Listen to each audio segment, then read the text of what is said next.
Bonjour, chers TFistes, j'espère que vous allez tous bien. Je vous ai préparé cette vidéo pour vous partager les meilleures astuces pour réussir cette épreuve. On fait les 4 épreuves du TEF Canada. Donc, je vais vous partager tout ce qu'il faut savoir sur ces 4 épreuves. Allez, c'est parti.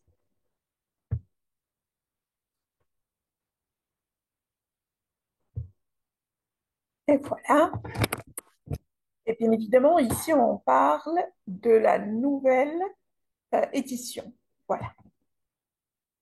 Notre mission, c'est vous aider à obtenir un CSC 7, 8, 9 ou 10 dans votre prochain test TEF Canada.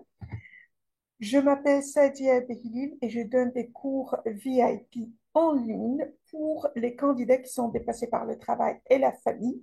Ça, c'est mon email et mon WhatsApp. Avec moi, vous apprenez à rédiger et parler étape par étape.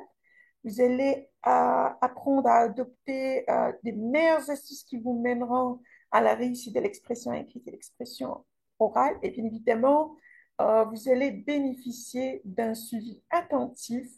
Voilà, c'est lorsque je corrige vos essais et aussi répondre à vos questions de l'expression écrite et l'expression orale. Bien évidemment, tout se fait en ligne sans contrainte géographique ni temporelle. Et pour l'expression orale, ce sont des cours individuels en ligne, en live, bien évidemment. Donc, si vous êtes stagné dans la procédure d'immigration à cause de votre échec au test TEF Canada, n'hésitez pas à me contacter pour s'inscrire à ma formation VIP.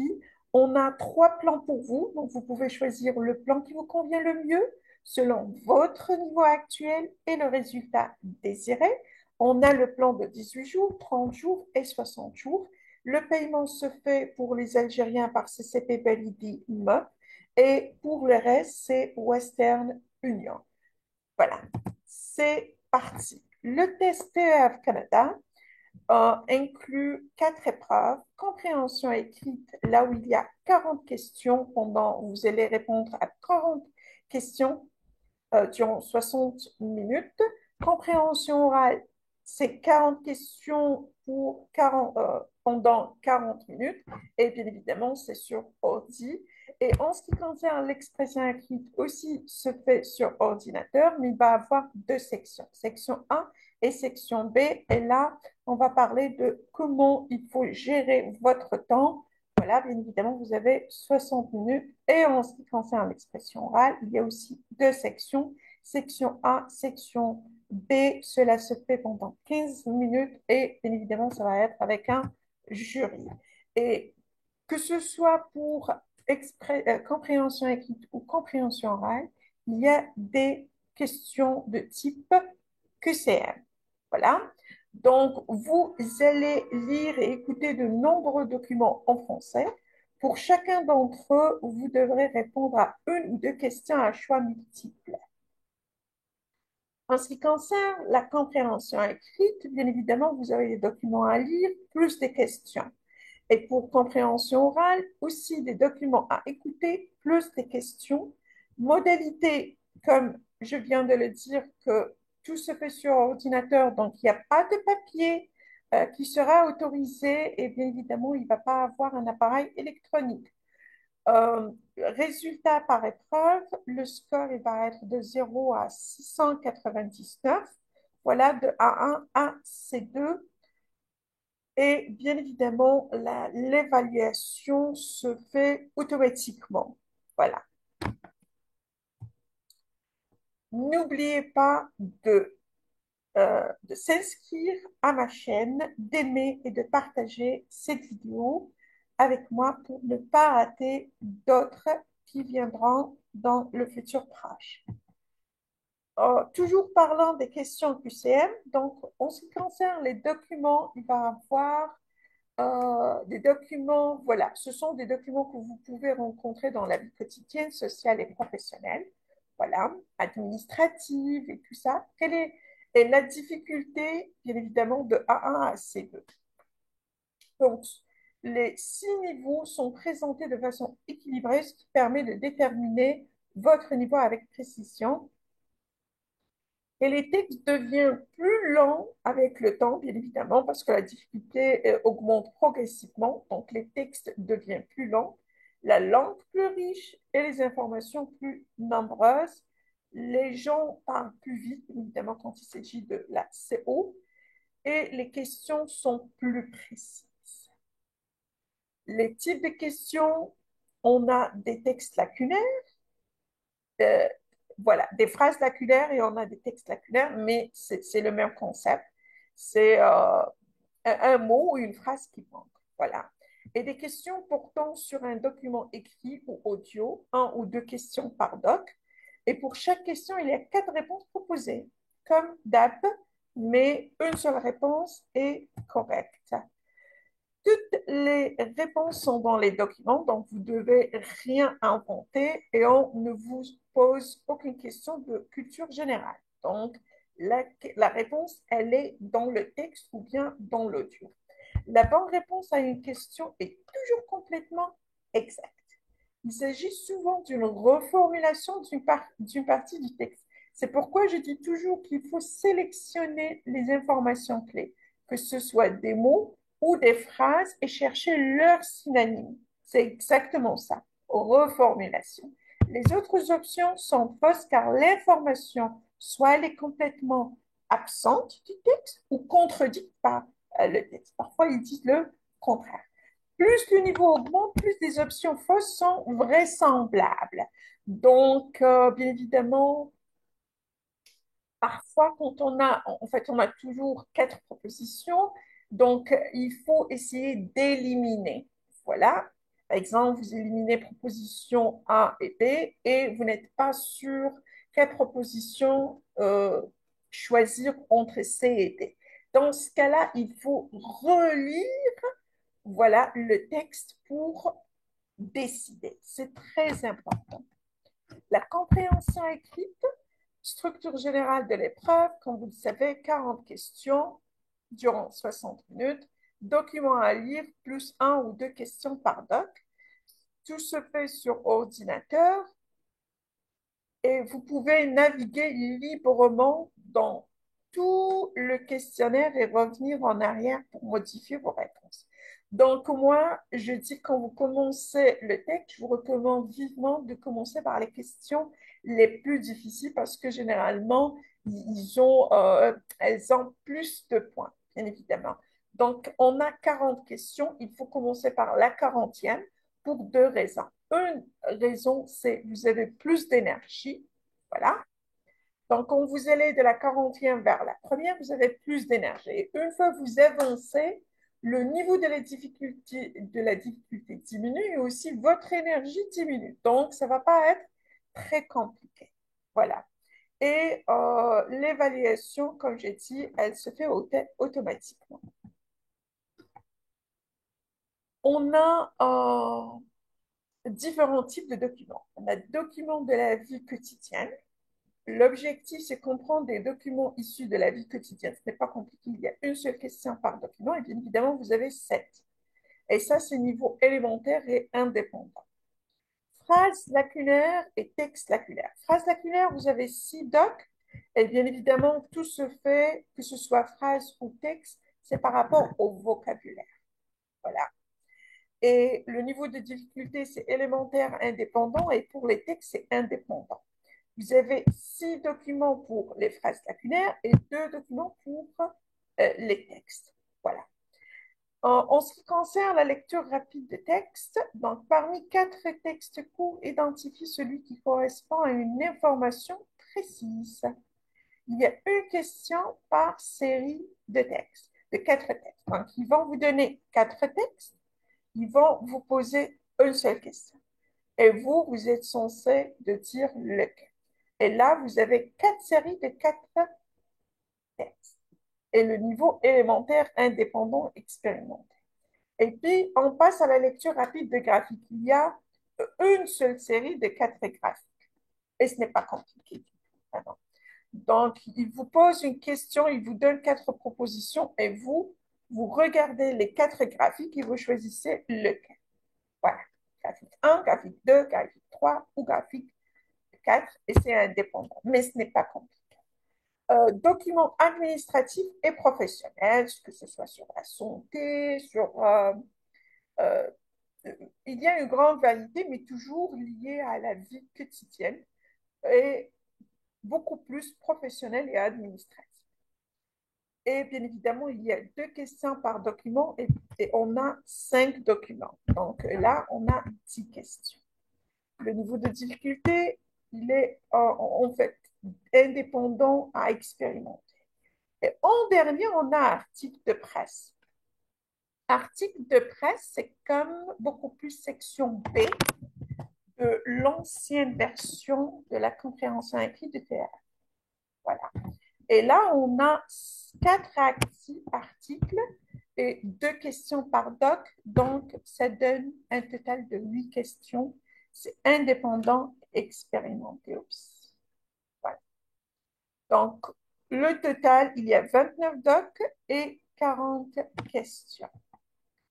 Lisez beaucoup. La difficulté de l'épreuve de compréhension écrite réside dans le nombre de documents à lire. Donc, il faut apprendre à lire rapidement et cela se fait par la pratique. Il faut vous entraîner à lire beaucoup de textes très différents. Vous aurez ainsi l'habitude de passer facilement d'un genre à un autre, d'un sujet à un autre. En version papier et numérique, lisez les journaux. Voici ce qu'il faut prendre comme note. Lire les journaux et magazines francophones, éditoriaux, rubriques politiques, économie, société, internationale, culture, faits divers, etc. Et bien évidemment, il faut s'abonner à des newsletters gratuites. Sur Internet, visitez aussi les sites des entreprises, par exemple pour le job, mission de cette entreprise, des enseignes commerciales, des ministères, des universités, des clubs de sport, des organisations internationales, des associations aussi, même l'hôpital, par exemple, quand il parle de la santé ou bien des conseils pour les voyageurs, il y a une grande variété. Visitez uniquement des sites francophones, hein. Les traductions en français peuvent contenir des erreurs de langue. Donc, il faut éviter et se focaliser seulement sur ce qui est francophone. Vérifiez le sens des mots. Donc, vous pouvez aller sur Google et vous demander la définition si vous n'êtes pas familier avec le sens. Je vous ai préparé un test d'évaluation gratuit qui contient 40 minutes, excusez-moi, qui contient 40 questions.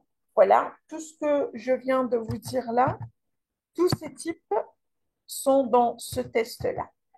Donc, n'hésitez pas à le passer. Il est sur ma chaîne YouTube. C'est pourquoi je vous ai demandé de s'abonner à ma chaîne. Et n'oubliez pas aussi de partager vos réponses en fait, dans la case des commentaires. Voilà. Et pas seulement ça, je vous recommande vivement de rester avec moi jusqu'à la fin de cette vidéo-là parce que je vais vous donner ces vidéos de la compréhension écrite, compréhension orale et d'autres vidéos. Maintenant, on passe à la compréhension orale. La structure, vous savez déjà, c'est 40 questions, documents à écouter, 1 ou 2 questions par doc. La durée, c'est 40 minutes et tout se fait sur ordi. Mais là, c'est différent. Vous ne pouvez pas naviguer comme la compréhension écrite. Donc, vraiment, il faut seulement suivre de 1 jusqu'à la fin.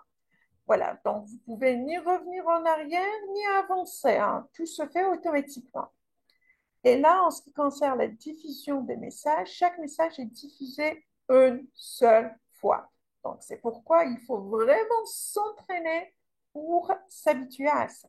Il y a quelques secondes de silence avant et après la diffusion du message, mais pas vraiment grand-chose. Donc, il faut apprendre à écouter attentivement, trouver les informations clés, bien évidemment, et chercher leurs synonymes.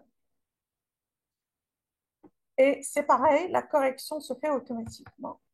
Donc, voici les différents types de doc audio. On a conversation avec dessin. Il va avoir 4 dessins, 4 séries de 4 dessins. Et bien évidemment, il va avoir une question et vous dites laquelle. Voilà, excusez, lequel. Et il va avoir, donc, dans ce cas-là, 4 questions. Annonce publique, c'est juste comme on avait l'habitude de faire dans l'ancienne édition. Voilà. Comprendre des annonces diffusées dans les lieux publics. Il y a une seule question. Avant, on avait deux qui appellent, donc familial et tout ça. Et puis, deuxième, pourquoi? Maintenant, ils ont enlevé cette partie-là où il dit s'il s'agit d'un appel familial, euh, voilà, mais ils ont gardé seulement la deuxième question et bien évidemment ici, le niveau, c'est élémentaire indépendant. Message sur répondeur téléphonique, voilà. Comprendre des messages, c'est pareil, mais cette fois-ci, on a 6. 6, voilà. Micro-trottoir, juste comme on avait l'habitude, mais là, on a 6. Une question par personne interrogée et on a 6 documents. Donc, 6 questions et le niveau, c'est indépendant. Ça, ce n'est pas pour vous si vous avez déjà échoué le test. Voilà. Chronique radio, comprendre une chronique utilisée à la radio. Une question par chronique. Et ici, ce n'est pas compliqué, c'est seulement 2. Et en ce qui concerne les interviews, juste comme l'ancienne édition, comprendre un dialogue entre un journaliste et une personne interviewée. Il va avoir 3 documents et 2 questions par interview. Donc, en total, c'est 6 questions. Reportage RFI, je vous recommande vivement de télécharger l'application RFI et écouter tous les jours. Si vous ne comprenez pas un mot, essayez de le googler, de chercher sur Google pour comprendre le sens. C'est comme ça que vous allez euh, enrichir votre vocabulaire.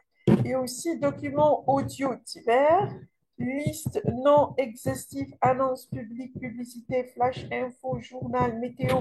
Tout ça, c'est un peu similaire comme les questions du TCF Canada. Vraiment, on prend des documents audio issus de la vie quotidienne. Il y a une seule question par doc et en total, on a 10. Donc, c'est indépendant à expérimenter, vraiment. Et aussi, je vous ai préparé un test d'évaluation gratuit.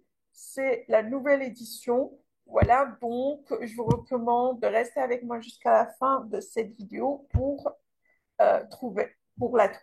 Allez, on passe à l'expression écrite. La structure générale de cette épreuve, format, on a 2 sections. Section 1 pour écrire la suite d'un fait divers et la section B, exprimer son opinion sur un sujet de société, hein. La durée, c'est 60 minutes et le score, comme d'habitude, de 0 à 699, de 1 à C2. Les modalités, tout se fait sur ordi et la correction se fait par euh, les examinateurs de la CCI. Voilà, votre performance permet de déterminer votre niveau. Donc, l'expression écrite va être corrigée par 2 personnes.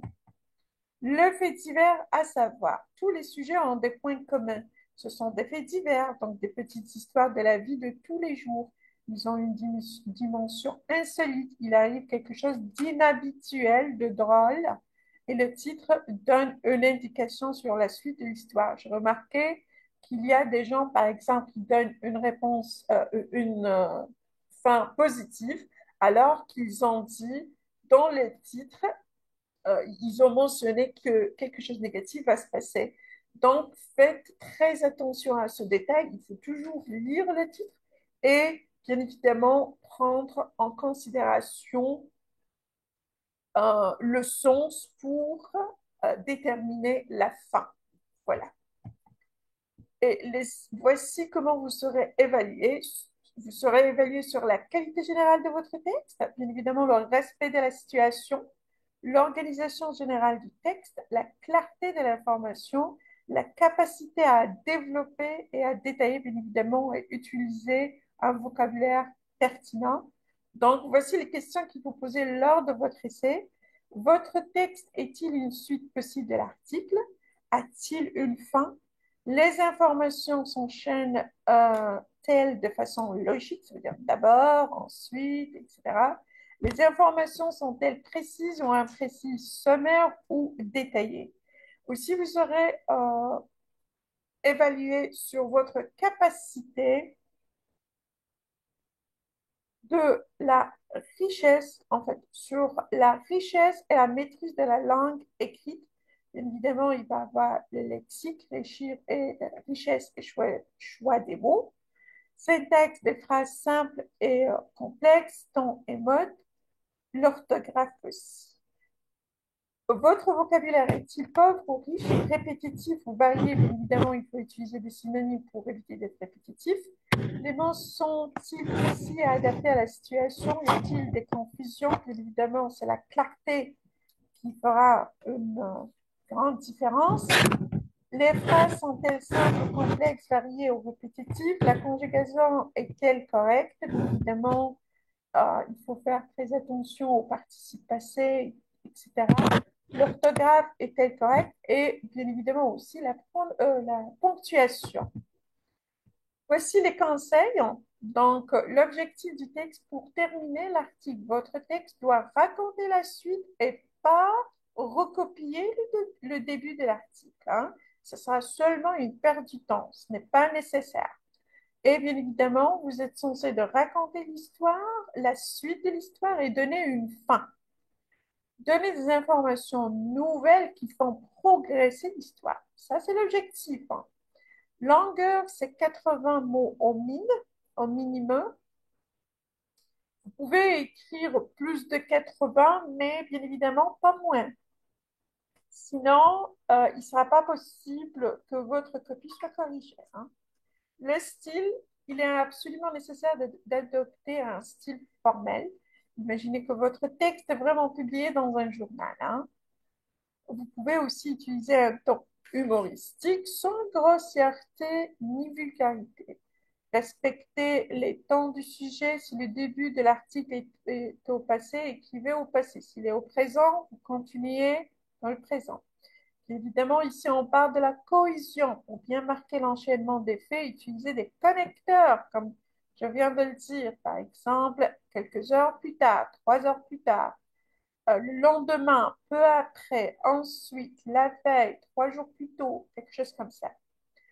Concentrez-vous sur la qualité de votre français. Essayez de produire des phrases riches, complexes, comme il travaille là depuis 10 ans. Au lieu d'écrire ça, vous écrivez cela fait 10 ans qu'il est employé dans cette entreprise, hein. Il était très étonné, en fait, elle était très étonnée qu'elle ne fût pas sa surprise de découvrir. Il aimait beaucoup cette montre à laquelle il tenait beaucoup. Évitez le vocabulaire oral, vachement trop, c'est clair que, voilà. Variez votre lexique, évitez les verbes avoir, faire, être. Je vous recommande vivement d'apprendre dès maintenant comment les remplacer. Les expressions comme il y a, c'est, vous les évitez, voilà.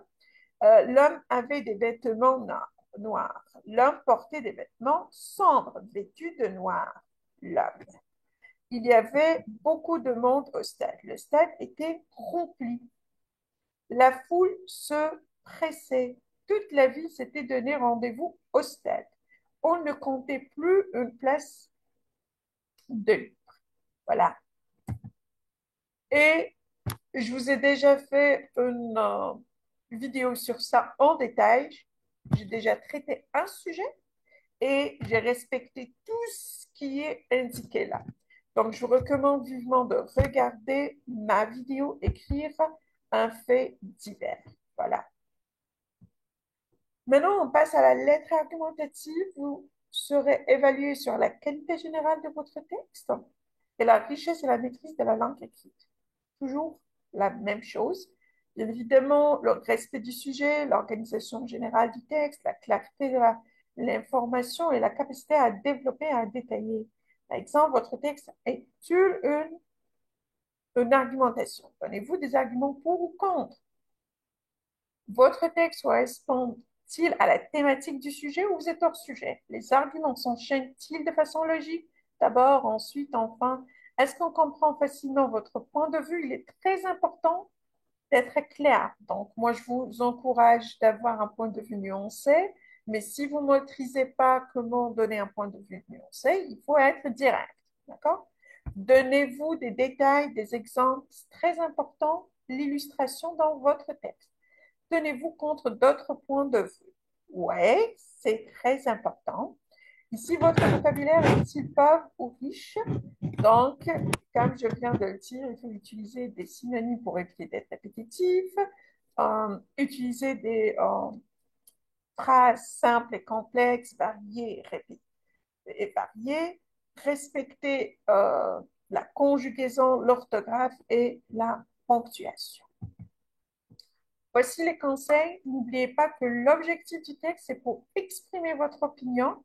Donc, il faut traiter de la thématique. Il faut avoir une thématique, proposer plusieurs arguments et vous pouvez être pour ou contre l'affirmation.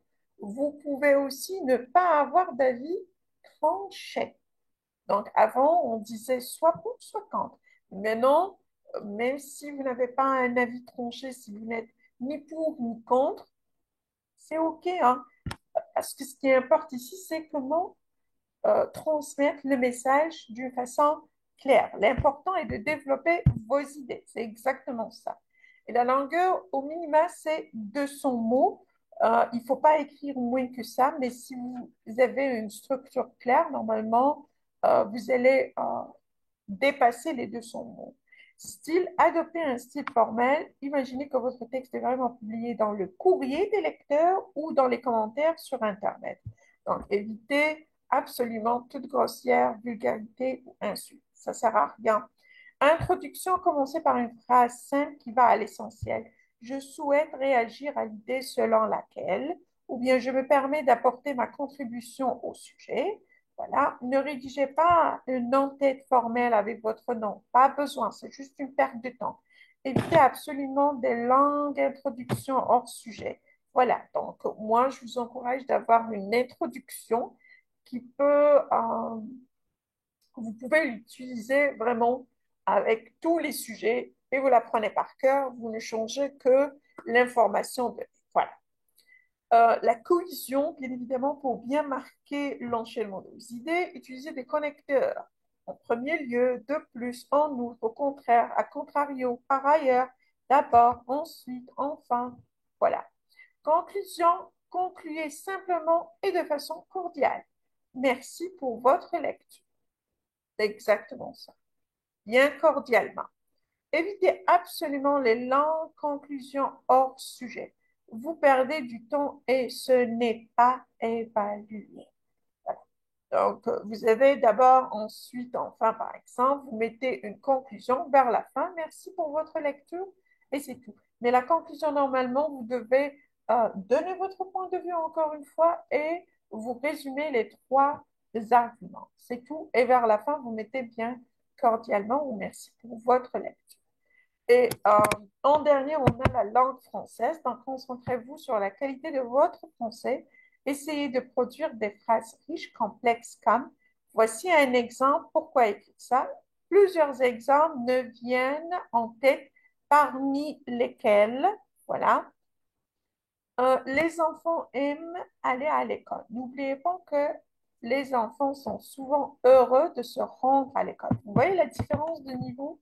Évitez le vocabulaire oral quand vachement trop c'est clair. Il y a c'est, avoir, faire, être.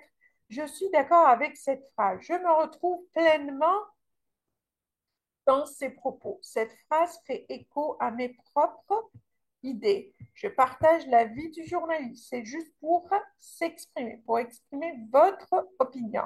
Je pense que c'est complètement faux.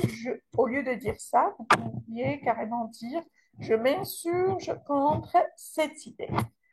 Bien, je m'inscris en faux contre ces propos ou bien j'éprouve un désaccord profond. C'est pour dire que vous êtes contre. Il y a d'autres avis. Il est permis de penser autrement. D'autres avis circulent. Ce point de vue ne fait pas l'unanimité pour dire qu'il y a d'autres avis. Voilà. Je vous ai déjà préparé un livre de 50 sujets corrigés de l'expression écrite de TF Canada. Il y a 25 faits divers et 25 lettres argumentatives. Il suffit de commander votre copie PDF. Il est à 8 900 dinars algériens, si cela vous intéresse. On passe maintenant à l'expression orale. La structure, comme vous le savez toujours, la durée, c'est 15 minutes, 5 minutes pour la section A et 10 minutes pour la section B. Section A, c'est pour poser des questions, demander des renseignements, et 10 minutes, c'est pour convaincre votre ami de participer à une activité. Voilà. Donc ici, on a la modalité jeu de rôle avec un jury, section A puis section B. L'épreuve est enregistrée pour être évaluée une deuxième fois de façon anonyme. C'est-à-dire, il va être évalué 2 fois. Voilà. Évaluation, double évaluation indépendante. Jury de l'examen, examinateur de la CCI. Voilà. En ce qui concerne la section 1, vous serez évalué sur la qualité générale du discours, s'informer sur une activité, faire préciser ou clarifier les réponses obtenues, tenir une conversation formelle, bien évidemment un registre soutenu. Vos questions sont-elles en rapport direct avec le document? Sont-elles précises? Abordez-vous tous les points importants? Faites-vous clarifier des réponses incomplètes? Évitez de dire y a-t-il un parking gratuit? Ça, c'est vraiment pas nécessaire parce que ce qui importe ici, c'est beaucoup plus les questions pointues sur le sujet. Communiquez-vous de façon naturelle et spontanée. Voilà. Et en ce qui concerne la richesse et la maîtrise de la langue orale, donc vous devez faire attention à la richesse de votre vocabulaire, syntaxe, en ce qui concerne au niveau des phrases simples, complexes et tout ça, et aussi la prononciation. Mais j'ai déjà travaillé avec des gens qui sont des pays espagnols, par exemple, des Mexicains, aussi des Indiens. Ce n'est pas un pays espagnol, mais j'essaie de dire des gens qui ont vraiment un accent fort, mais quand même, ils ont réussi à avoir un CS9, un CS10 parce qu'ils ont parlé doucement. Donc, comme ça n'a pas vraiment posé un problème à l'examinateur ou l'examinateur de comprendre ce qu'ils disent. Donc, ici, vous serez noté sur la richesse de votre vocabulaire. Évitez, bien évidemment, d'être répétitif en utilisant des synonymes. Et bien évidemment, il faut conjuguer vos verbes correctement, prononcer les mots clairement, voilà, pour que vous soyez compréhensible. Donc, voici les conseils. Donc, juste avant l'épreuve, avant de commencer, vous allez lire la consigne et le document avec votre jeu. N'hésitez pas à lui poser des questions. Si ce n'est pas bien clair, demandez plus d'explications. Ça, c'est avant l'épreuve, hein. Objectif de l'expression orale, vous êtes censé de poser des questions, faire préciser certaines réponses. Donc, quand je dis ça, c'est poser des questions suite à la réponse de l'examinatrice. Parfois, vous posez une question, l'examinatrice vous répond, et là, vous dites parlons de, voilà, et vous posez une autre question. Vous voyez, aborder toutes les thématiques importantes, réagir naturellement et ne parlez pas de vous ni d'un autre sujet. Restez dans le sujet. Et bien évidemment, ça prend 5 minutes, donc ne vous souciez pas du temps. Ce n'est pas votre rôle, c'est le rôle du jury de, voilà, de voir exactement combien de secondes vous reste. En ce qui concerne l'introduction, donc ici, votre jury maîtrise la situation proposée par le document. C'est le jury qui commence. Donc, commencez simplement par dire que vous avez vu une annonce et que vous aimeriez des informations complémentaires. Posez la première question qui vous vient à l'esprit, que ce soit le prix, les dates, le public concerné, etc. Et la conversation va alors devenir naturelle. Conclusion, au bout de 5 minutes, le jury vous indique exactement que la conversation est terminée en prétextant un rendez-vous ou un autre appel. Donc, vous pouvez remercier et dire au revoir de façon simple et naturelle. Merci pour ces informations et bonne journée. Voilà. Posture étant adopter un ton formel parce qu'il s'agit d'un registre soutenu. Donc, imaginez que vous appelez réellement une agence ou une entreprise. Donc, dites vous et non pas tu. Faites très attention à ça. Vous pouvez adopter un ton naturel, un peu plus relâché, mais évitez toute grossièreté ou vulgarité. C'est très important. Aussi, on a la langue française. Donc, il faut employer des phrases correctes. Par exemple, est-ce qu'il y a des activités pour les enfants? Enfin, est-ce que est-ce que vous proposez des activités pour les enfants ou bien quelles sont les différentes activités proposées pour les enfants? Vous voyez, ça coûte combien? Quels sont les tarifs? Pourriez-vous m'indiquer le prix? Vous voyez? Et là, on a les conseils. Écoutez bien les réponses. Si ce n'est pas clair ou pas complet, demandez des précisions. Si vous ne connaissez pas les activités proposées, demandez de quoi il s'agit. Donc, comment ça marche? Ce n'est pas pénalisant, au contraire. Si vous ne connaissez pas le nom d'une activité illustrée, même chose, n'hésitez pas à demander. Ne vous censurez pas. Aucune question n'est idiote. Et les examinateurs sont préparés à répondre à tout. Voilà. Vous pouvez demander des renseignements pour quelqu'un d'autre, un ami, une voisine, une personne âgée. Euh, Pas de stress. Voilà, donc pourquoi il dit ça? C'est parce que parfois l'examinateur, il est vieux. En fait, non, non, ce n'est pas ça, c'est pour la section B. Mais c'est ça, en fait. Parfois, vous posez des questions pour vous, parce que vous êtes intéressé par cette activité, ou parfois, c'est pour un ami ou quelqu'un d'autre. Il ne faut pas se stresser, c'est juste un jeu de rôle, donc pas, il n'y a aucune obligation réelle. Si vous voulez avoir plus de détails sur cette section-là, je vous recommande vivement de regarder ma vidéo, la section 1. Voilà.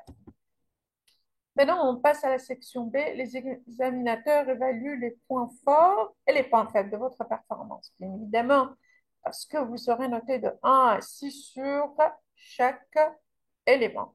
Ici, le document est-il présenté clairement, abordé dans tous les points importants, vos idées sont-elles développées, réagissez-vous aux arguments du juré, communiquez-vous de façon naturelle et spontanée. Ça, il s'agit de la qualité générale du discours. Et puis aussi le vocabulaire, les phrases, la conjugaison, la ponctuation, c'est la même règle qui s'applique. Donc, voici les conseils. Juste avant de commencer, vous allez lire la consigne, le doc avec votre jury. N'hésitez pas à lui poser des questions. Par exemple, l'autre jour, j'ai une apprenante, elle m'a dit, le jury m'a demandé de lire et puis il m'a dit, ça y est, il faut commencer. Donc là, vous pourriez carrément, si vous n'avez pas compris quelque chose, vous pouvez lui poser une question, hein. Vous ne serez pas pénalisé sur ça. Et l'objectif de l'expression orale, c'est pour obtenir des renseignements, vous devez présenter la situation. Beaucoup de gens, je ne sais pas pourquoi, ils ratent cette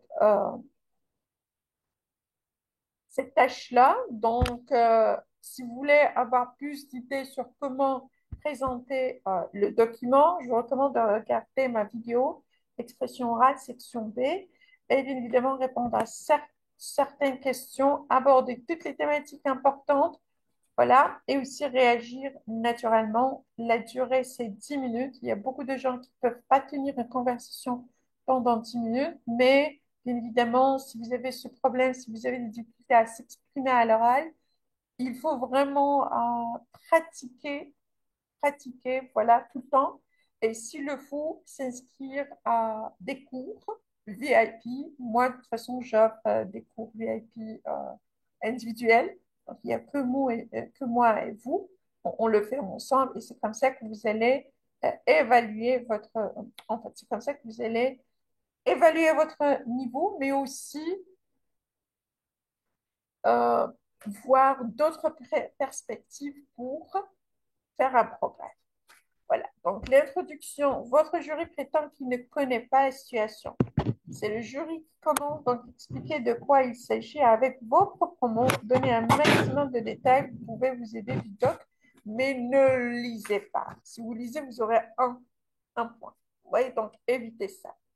Il faut vraiment, encore une fois, il faut vraiment revenir à ma vidéo dans laquelle j'ai tout expliqué comment faire la présentation. Dites à votre jury que vous avez pensé à elle pour faire cette activité et demandez-lui son avis. La conversation va alors devenir naturelle. Et pour la conclusion, au bout de 10 minutes, le jury vous indique que la conversation est terminée en prétextant un rendez-vous, par exemple. Vous pouvez remercier et dire au revoir de façon simple et naturelle. Voilà. En ce qui concerne la cohésion, pour bien marquer l'enchaînement, utiliser les transitions. J'ai un autre argument à te proposer. J'ai oublié de te dire, je comprends tes réticences, mais... Donc ça, c'est déjà une phrase complexe. Oui, je comprends tes réticences, mais... Voilà. Il ne faut pas l'ignorer. Parfois, vous dites au contraire. Voilà. La langue française, par exemple, là, vous n'êtes pas évalué sur votre imagination ni vos idées, mais sur votre capacité à communiquer en français. Donc, concentrez-vous sur la qualité de votre français et sur votre interaction avec le jury. Évitez l'argot et toute forme de grossièreté ou vulgarité. Ça sert absolument à rien.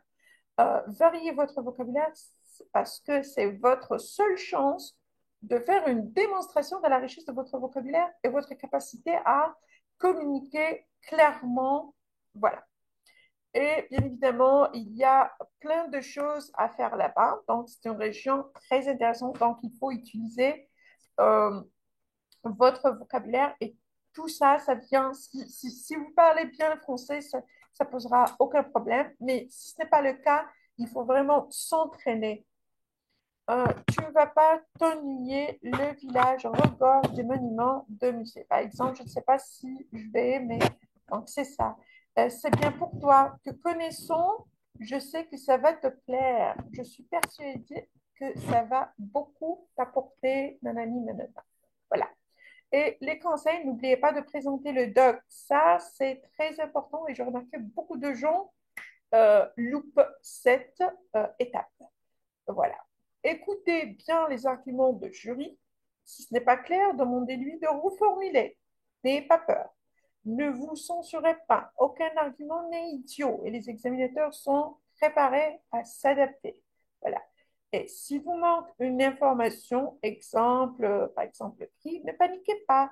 Dites que ce n'est pas précisé sur l'annonce, mais qu'il est possible de se renseigner. Vous pouvez vous appuyer sur votre expérience personnelle ou vos connaissances pour enrichir vos idées. Ça, c'est très important. Et surtout, il ne faut pas se stresser parce qu'il s'agit juste d'un jeu de rôle. Aussi, je vous ai préparé une vidéo dans laquelle j'ai expliqué comment réussir la section B de l'expression orale du TEF. Vraiment, nous vous souhaitons une très bonne préparation au TEF et plein de succès dans vos projets. Et si vous voulez, voilà, si vous êtes intéressé par ma formation VIP ou bien si vous voulez avoir le livre, il est essentiel de me contacter par email ou via WhatsApp. À part ça, j'aimerais bien vous dire que je donne un test d'évaluation gratuit, 100% gratuit, pour tous les gens qui vont passer le test TEF. Voilà, en expression écrite, expression orale. Donc, si vous me contactez, je vous donne un sujet de l'expression écrite. Vous êtes censé de faire la rédaction, vous l'envoyez par email pour vous faire une correction détaillée. Et en ce qui concerne l'expression orale, bien évidemment, vous devez me communiquer votre disponibilité pour, voilà, pour évaluer votre niveau en live. Et ça ne prend pas plus de 15 minutes. Encore une fois, n'oubliez pas de s'abonner à ma chaîne, liker et partager. Merci d'être là et je vous souhaite une excellente journée. Merci.